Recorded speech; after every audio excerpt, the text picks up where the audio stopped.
I'd like to thank Will Garcia for the introductions. We're here today in regards to our most recent enforcement action, the largest yet.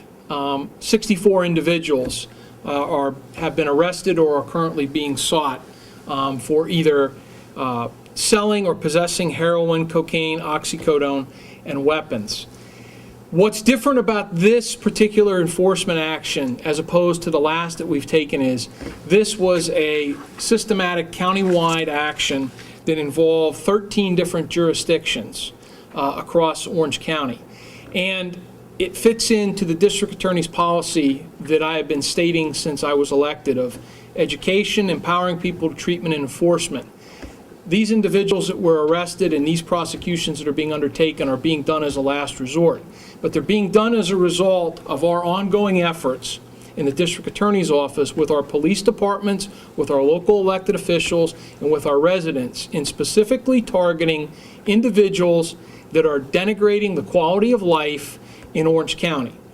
If these individuals here today or appear here or are arrested here, show up at this press conference, their names as being arrested, they are a problem in the communities that they were arrested in, and they were targeted because they were a problem, and that's why we've went after them. But what we found is, we found that this epidemic hasn't reached its pinnacle yet. We know that. We found that over the course of our investigations here, that the networking and the trafficking is becoming more sophisticated, it's becoming more complex. More of the individuals are arming themselves. As you can see by some of the weapons recovered in search warrants over here that were recovered during the operation. While most of them are long guns, there are some pistols.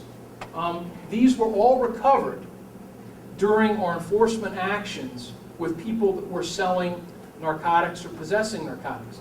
These long guns were not owned by people that want to hunt or people that want to use them legally. They're being owned and they're being used by individuals in the drug trafficking trade.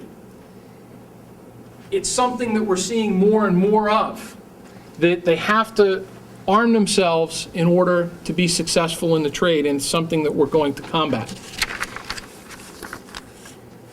Interestingly enough, you'll see 3 pictures. 6 of the individuals that are the subject of this narcotics enforcement action were indicted for selling narcotics near schools, particularly Newburgh Free Academy, Washingtonville Middle School, and the South Junior High School in the city of Newburgh. We have specifically focused on individuals that are selling near schools. We targeted those schools because we had intelligence that led us to believe that individuals were selling there. So that's what I'm here to say today, that this action, our largest yet, our largest in recent years here in Orange County, is a result of our interaction with all of the individuals in this room, the police officers, the local elected officials. Our interaction with them has led to these arrests. A few people that I have to say thank yous to. Obviously, Lieutenant Frank Kelty, wherever he's at, from the New York State Police, community, the narcotics enforcement. They have been there for my office since day one. I appreciate all the support. I'm sure that all the other local law enforcement agencies in Orange County. The Orange County Sheriff, I thank you very much for your support in the action that we've had this year. Really appreciate the support of the county executive. Empowering the district attorney's office budget-wise and manpower-wise to be able to do this. Specifically also our Kevin Hines, our Chairman Public Safety Committee of the Orange County Legislature, also for doing that. But one person that I'm very happy is here today, that is part of our team, is part of the vision that we have as a prosecutor's office, is Darcy Miller, our Commissioner of Mental Health. I've said it so many times that this battle is one of education, empowering people to treatment, and enforcement as a last resort. These 64 individuals are here today as a last resort. When they are adjudicated in court, some of them we will seek to push the mandatory treatment. And hopefully that mandatory treatment will rehabilitate them. If it doesn't, state prison will be their alternative. Some of them have to receive a state prison sentence simply because their records are so bad.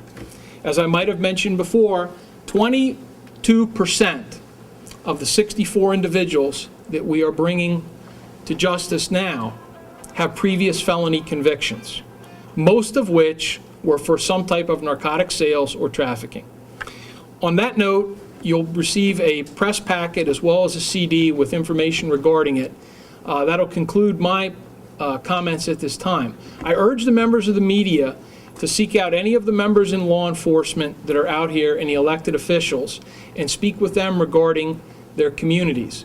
But what I want to finish with is that the collective group of people in this room, the elected officials, the police chiefs, the state police, the sheriff, the legislators, the county executive, and most importantly, the members of my staff who sit in the back. I appreciate what they do. I appreciate what you're doing in helping us combating this epidemic that we have. And hopefully, by arresting these individuals, taking these drugs off of our streets, and taking these weapons, we've made our community a little safer today.